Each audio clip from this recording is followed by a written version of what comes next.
সুতরাং দেখবেন বাস্তব ধর্ম বেশি প্রসার লাগবে, গল্পের ধর্ম টিকবে না। দেখেন মুসলমানরা যা করতেছে, 3 দিনেই বাড়িত করছি, কয়দিনে? আমি বলি যে 7 দিনে করলে আরো ভালো। দেখো মুসলমানদের স্থানটা কোথায়। আল্লাহ দেশে রোজা একদিনে ঈদ, রোজা শুরু একদিনে, ঈদও একদিনে শেষ হবে, কি বলেন?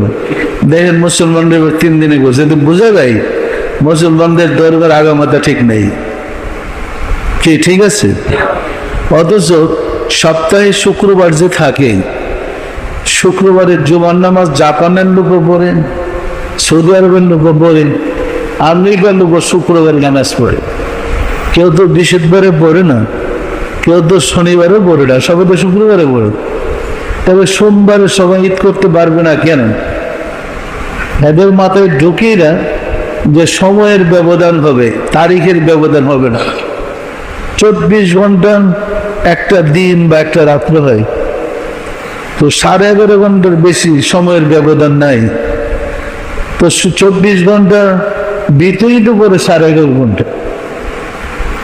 যার যখন ফজরের সময় সে ফজর পড়বে, জোহরের সময় জোহর পড়বে, আসরের সময় আসর পড়বে, ওইভাবে যখন ইফতারের সময় ইফতার করবে, সেহরির সময় সেহরি খাবে, কিন্তু তারিখটা তো ঠিক থাকবে, বার তো ঠিক থাকবে, কি বলেন? যখন জাপানের জুমার নামাজ পড়ে তখন রাত্র, সৌদি আরবে, আমেরিকাতে রাত্রি, কি বলেন? যখন হেদের সময় আসে জোহরের, তখন তারা জোহর পড়ে। আমি তো বলি নাই জাপানের সাথে আমেরিকার সাথে একসাথে নামাজ পড়েন, ফজরের সাথে তাহাজ্জুদের নামাজ পড়বো। আমি বলছি যখন আপনার সময় হয়, সময় হতে পারে, তবে দিনটা 24 ঘন্টার ভিতরে বাহিরে যাইবার কোনো সুযোগ নেই। সময় পরিষ্কার না? পরিষ্কার না? এই যে মুসলমানদের পরিপূর্ণ জীবন বিধান চাপাবাজি করলে কি হবে? উত্তর মেরু দক্ষিণ মেরুতে ধর্ম করবো কি দিয়ে? যেখানে 6 মাস রাত্রে 6 দিন বিজ্ঞান মানুষকে চাঁদে যাওয়ার ব্যবস্থা করে দিছে। 10টা ফ্যামিলি চাঁদে থাকলে কি দিকে রোজা করবে? চাঁদে গিয়ে তো চাঁদ দেখা যাবে না, তাদের জন্য কি ধর্ম বাতিল?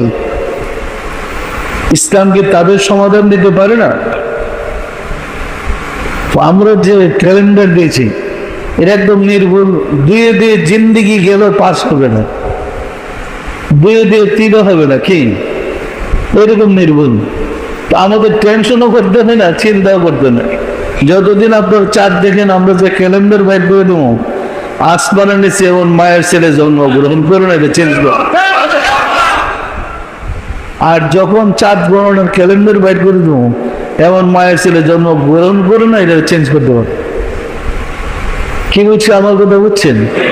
এই কারণে আমাদের অনেক সময় পেরেশনে যে ফোন আসতে কি করবো, আরেক বেটার সময় মতো দেখা যাবো কি উঠেছে, পেরেশনের কি আছে? আমরা তো দেখেই সময় বলছি। এবং আমাদের কাছে আরো 1000 বছর পরে রোজা কবে আসবে, কিবারে রোজা শুরু হবে, কিভাবে ঈদ উল ফিতর, কিবারে কুরবানি, আবার 1000 বছর পরে, 10,000 বছর পরে, 1 লক্ষ বছর পরে বলে আমি বাইট করে দেখাই দেব।